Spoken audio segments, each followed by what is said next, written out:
আজকে আমরা সমাধান করব। দেখো NMMSC স্কলারশিপ ক্লাস 8 এর এই ধরনের অঙ্ক বারবার আসে, এবারেও আসবে। 10 নম্বরের প্রতি পরীক্ষার ক্ষেত্রে 10 নম্বরে থাকে প্রতি পরীক্ষা ওয়াইজ, এবং 2024-25 যে পরীক্ষা হবে সেই পরীক্ষাতেও থাকবে এই ধরনের কোশ্চেন। ঠিক আছে, দেখো অঙ্কটা হচ্ছে যে একটা মানে 8টা ঘর রয়েছে। এখানে হচ্ছে 8টা ঘরের মধ্যে একটা ঘরেতে জিজ্ঞাসা চিহ্ন আছে। 8টা ঘরের মধ্যে একটা ঘরেতে জিজ্ঞাসা চিহ্ন আছে, এবং 7টা ঘর আছে। সেই 7টা ঘরেতে সংখ্যা বসানো রয়েছে। ঠিক আছে, চলো দেখা যায় এই অঙ্কটা কিভাবে করব, সমাধান করব। তার আগে বলে নি, যারা যারা আমার ভিডিওটা দেখছো তারা সাবস্ক্রাইব করো পরবর্তী ভিডিওটা পাওয়ার জন্য।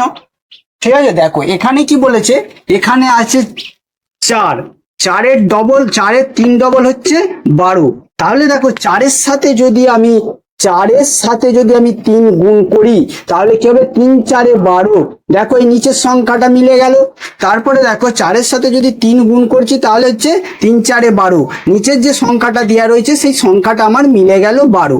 তারপরে দেখো 1.2 কে যদি আমি 3 দিয়ে গুণ করি তাহলে দেখো 3.6। তার মানে এই সংখ্যাটাও মিলে গেল। এখান থেকে আমরা কি বুঝতে পারছি, উপরের যে সারির সংখ্যাগুলো দেওয়া রয়েছে, নিচের সারির সংখ্যাগুলো তার 3 ডবল। ঠিক আছে, তার 3 ডবল।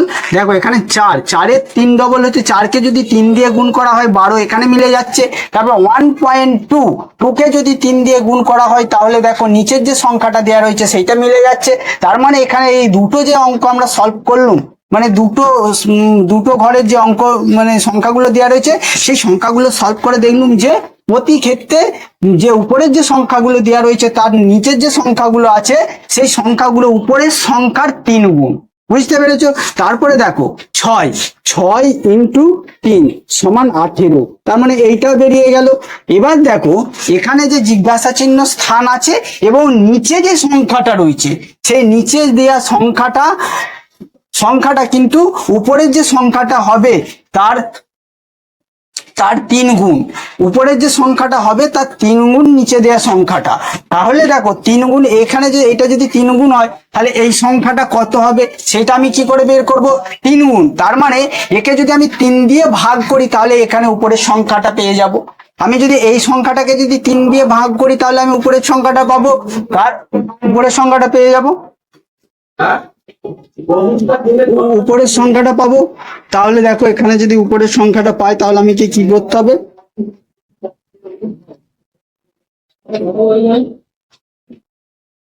উপরের সংখ্যাটা দেখো তাহলে পাবো কি করে, 0.15। একে যদি 3 দিয়ে ভাগ করি তাহলে দেখো 3 দিয়ে যদি ভাগ করি 0.15 ভাজিত 3। দেখো দশমিক যখনই তুলছি, দশমিকের জন্য হচ্ছে 1, তারপরে হচ্ছে কটা সংখ্যা আছে, একটা দুটো, তার মানে দুটো সংখ্যা রয়েছে। তাহলে এটা কি হয়ে দাঁড়ালো, 15/3 × 100। তাহলে যদি আমি এটা 3 দিয়ে কাটাকাটি করি, 3 5 15, তাহলে দেখো হচ্ছে 5-এর 100। 5-এর 100-কে যদি 5-এর 100, তাহলে একে যদি ভাগ করা হয় দেখো এই দিক থেকে দুটো ঘরের পর দশমিক বসবে। তাহলে দেখো এখানে কটা সংখ্যা আছে, একটা সংখ্যার পর দুটো শূন্য আছে। তার মানে এই ধার থেকে 2 ঘর পরে দশমিক বসবে। তাহলে দেখো একটা 5 আছে, তারপর আরেকটা সংখ্যা করার জন্য আমাকে কি করতে, শূন্য নিতে হবে, 0.0।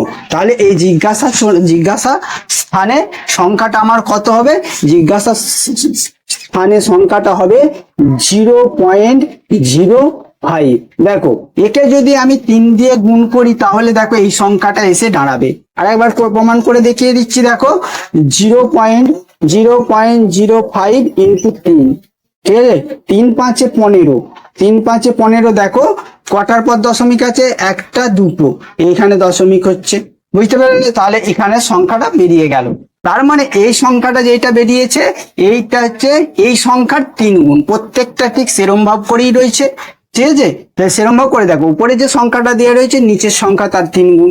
এই দেখো 1.2 এই সংখ্যাটা 3 গুণ হচ্ছে 3.6, এবং 6 যে সংখ্যাটা রয়েছে তার 3 গুণ হচ্ছে 18।